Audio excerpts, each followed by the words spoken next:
में कहते हैं मृदा अपरदन या भूमि क्षरण।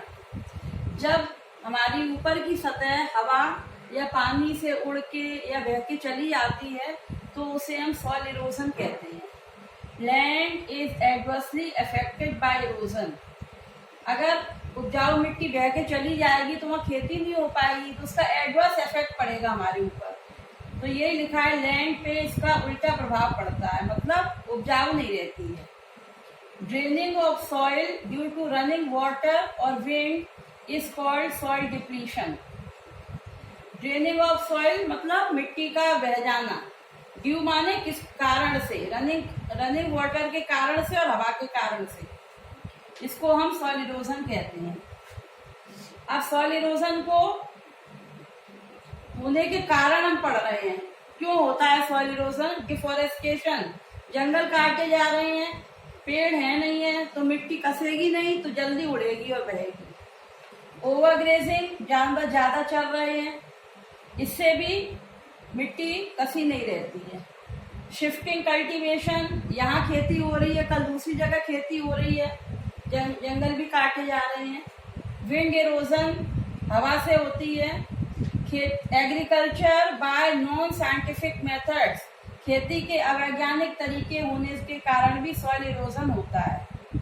इसका इफेक्ट हमारे ऊपर यही होता है कि हमारी खेती की जमीन रिड्यूस कम हो जाती है और उपजाऊ भूमि कम रह जाती है, और सीजन ड्राई होने लगते हैं क्योंकि पेड़ होते नहीं है और पेड़ रेन बियरर है। पेड़ होंगे तो बारिश होगी और बारिश नहीं होगी तो ड्राई सीजन होगा, ज्यादा गर्मी पड़ेगी, बारिश नहीं होगी। सिल्टिंग ऑफ स्ट्रीम्स, स्ट्रीम्स माने धाराएं, जहाँ पानी है वहां पे सिल्टिंग माने बहुत इकट्ठा हो जाएगा जमीन के अंदर। Soil conservation, soil conservation soil erosion का अपोजिट है, उल्टा। सॉइल इरोजन को रोकना ही सॉइल कंजर्वेशन है, भूमि का संरक्षण। जब हम मिट्टी को उड़ने बहने से रोकेंगे तो सॉइल कंजर्वेशन कहलाएगा। प्रिवेंशन मीन्स रोकना, prevention of soil erosion, it is called soil conservation. Prevention of soil erosion और डिप्लीशन, डिप्लीशन माने क्या होता है, एक जगह से दूसरी जगह मिट्टी चली जाए, इज कॉल्ड सॉइल कंजर्वेशन। अब कंजर्वेशन ऑफ फॉरेस्ट पढ़ने जा रहे हैं हम। जंगलों का संरक्षण करने के लिए हमारी गवर्नमेंट ने बहुत से प्रोजेक्ट बनाए हैं। तो फॉरेस्ट पॉलिसी इन 1894 में बनी इंडिया में, सारे जंगलों का संरक्षण करते हैं। इन 1950 में central forest board was established. ये सब का काम क्या है? जंगलों को देखना। In 1990 20 years national forestry programme was launched to make national forest policy of 1988 functional. इस लाइन का अर्थ ये है कि 1988 में एक पॉलिसी रिवाइज हुई थी, ये वाली 1894 वाली पॉलिसी फिर से रिवाइज हुई थी, और 1990 में ये 20 ईयर का प्लान रखा गया था। और इस प्लान में 1990 में इन्होंने इतने ये प्रोग्राम स्टैब्लिश करे थे 6।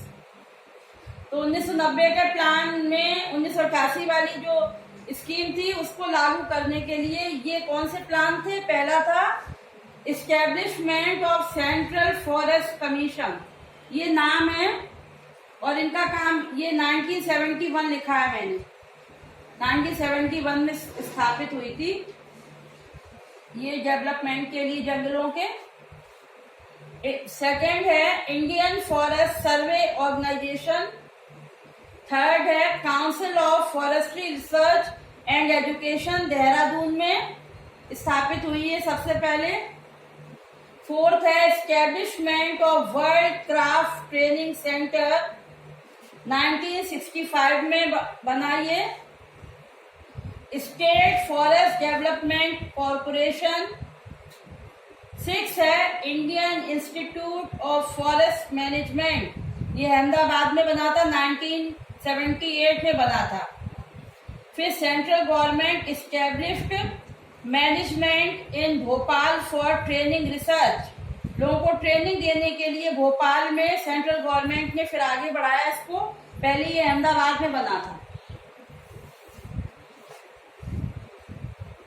ये लिखा है मैंने, collaboration with A Swedish company, Swedish company के सहयोग से Indian institute of forest management बनाया गया था।